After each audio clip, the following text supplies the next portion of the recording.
Good morning everyone, Namaste. Welcome to International Yoga Day in the Park here at Calamvale, and as your local councillor it's a privilege for me to welcome you all today. Could I acknowledge my good friend, the Honorary Consul of India here in Brisbane, Ajana Singh. It's wonderful to have you out here again. And to each and every one of you participating today, thank you for making this event so very special and inclusive in our city. I'd like to also extend my thanks to DJJS for their coordination of the yoga. On behalf of the Government of India and the Indian High Commission in Canberra, I welcome you all to this lovely occasion where we can showcase the wonderful virtues of the ancient art of yoga and share it with the rest of the world. So welcome everyone, and I'm sure Divya, Jyoti have been doing a wonderful work every year with this event, and so has our wonderful friend Owen. Thank you so much for your support, and I want to thank all the volunteers and participants who have turned up here, and I'm sure it will be a very enjoyable experience, and we will all make yoga a part of our daily lives, because as we know, resilient people with good health, good mind, good body, good spirit will make wonderful communities. So thank you everyone. So while inhaling, you will take your neck back, and while exhaling, you will bend it forward, your chin to the chest, and you'll have to coordinate this movement with your breathing. In this asana, 8 parts of your body are touching on the ground. That's why it is called Ashtanga Asana.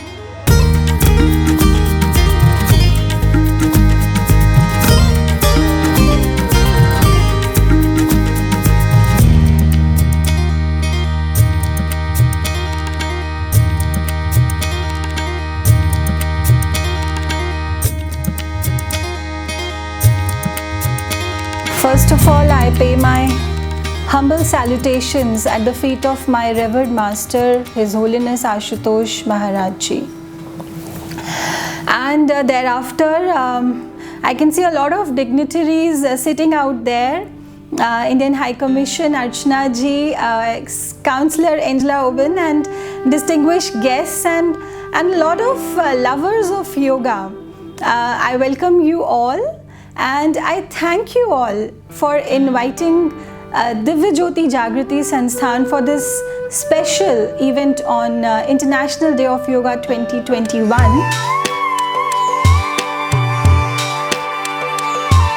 Most of the people, they believe in quick yoga. They believe in easy yoga. They believe in anytime yoga. And here I want to say that, I want to correct you all. Yoga actually is not about fast movements.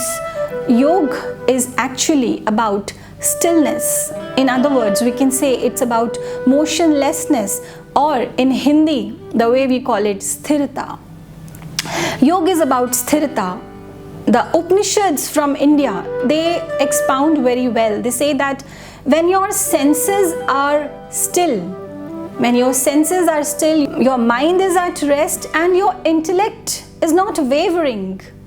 That kind of condition, that kind of state when you encounter, that is a perfect communion with your spiritual self, and that is the highest state of yoga. So that's the kind of yoga we should endeavor towards in our lives, which makes our life beautiful, which makes our life suffering free actually.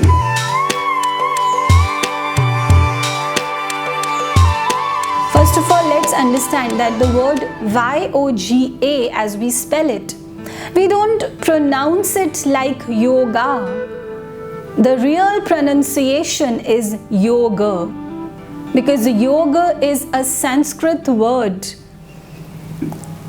and A is pronounced as A.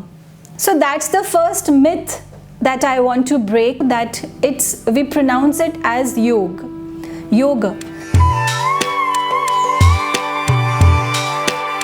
These days we think mostly people around the world, they believe that yoga is about poses, postures, but that's a very limited definition of yoga. It's not about just about asanas or exercises.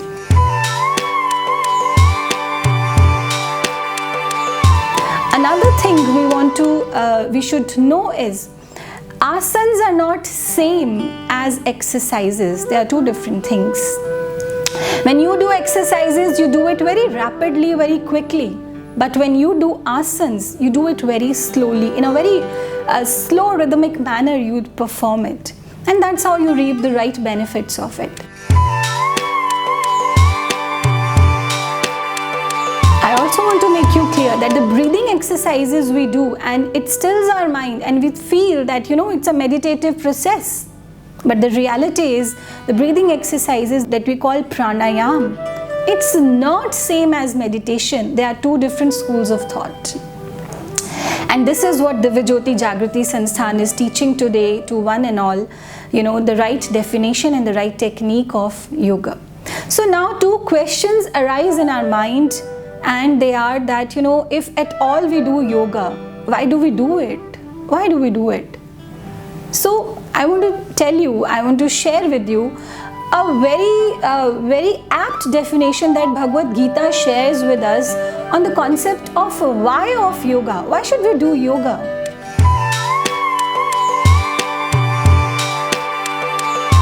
Bhagavad Gita says, Dukha Sanyoga Viyogam Yoga. That is, yoga is something that helps you lead a suffering-free life. Here I want to quote a case study of someone who lived for 100 years, someone who revolutionized the whole concept of yoga in the most recent times in the contemporary world, someone who was born in the last pandemic that struck the world, the influenza pandemic, the Spanish flu I'm talking about. He was born in 1918, and this person, due to pandemic, in his initial childhood only, he was struck with hell lot of diseases, malaria, tuberculosis, typhoid and whatnot. He really struggled with his health in his initial childhood, but at the age of 15, he happened to learn about the real concept of yoga. And when he started practicing it diligently, religiously, it actually changed his life for good. He became healthy, and this person came forward to teach it to the world and revolutionize the concept of yoga. I'm talking about none other than Shri BKS Iyengar, the one from South India, which today the yoga practitioners revere as their guru. I'm talking about him. Now, why I share this incidents with you is because today, again, the world is going through a similar crisis situation of mental health. As we are stuck in the COVID times, in this pandemic struck world.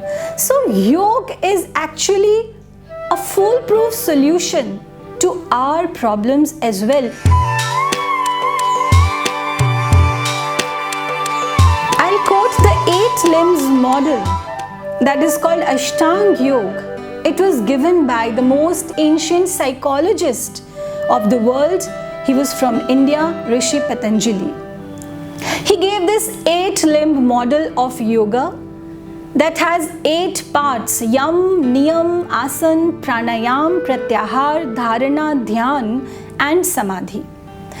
You can see on the screen, these are 8 limbs. The first 3 limbs, yam, niyam and asan, they exist at the bodily level. The next 2, pranayam and pratyahar, they exist, we perform them at our intellectual level. And the rest of the 3, dharana, dhyan and samadhi, we practice them not in our outer worlds, not with our senses or our mind or our intellect. We practice them in our inner worlds. That paves for real communion with our real self within us.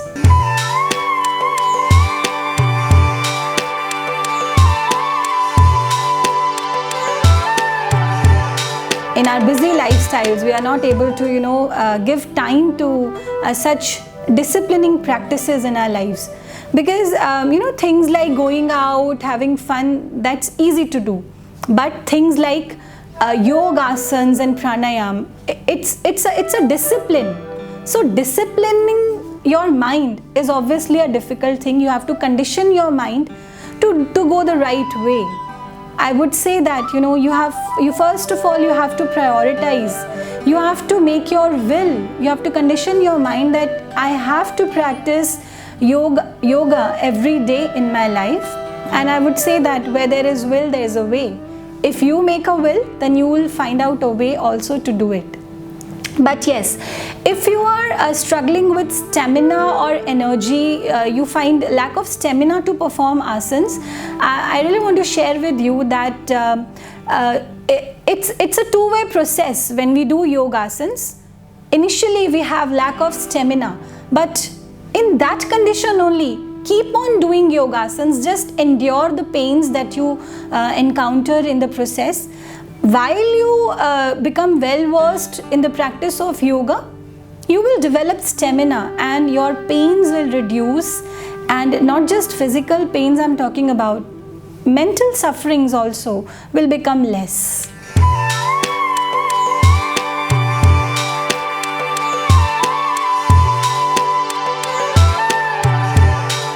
The best time to practice yoga is morning. Before the sunrise, you start practicing yoga, and plan your session in such a way that during your session there is sunrise, and after the sunrise also you are continuing with your yoga practice. That's the best, the ideal time.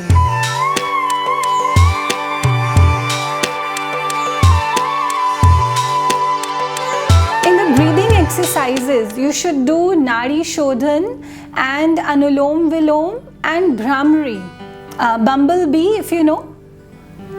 These three are very good for mental health. The Nadi Shodhan and the Anulom Vilom Pranayama, they let you inhale a lot of oxygen, and that oxygen, when it goes into the blood, it actually decarbonates all the negativities that we have inside us. It makes us physically fit, and it makes us mentally suffering free, happy. And if we talk about asanas, you should do stretching exercises, like stretching postures that we do, like Vrikshasana, Veerbhadra Asana, Dhanurasana, Bhujangasana. They are very good for mental health. Thank you very much. I'm Archana Singh, Honorary Consul of India in Queensland, Brisbane.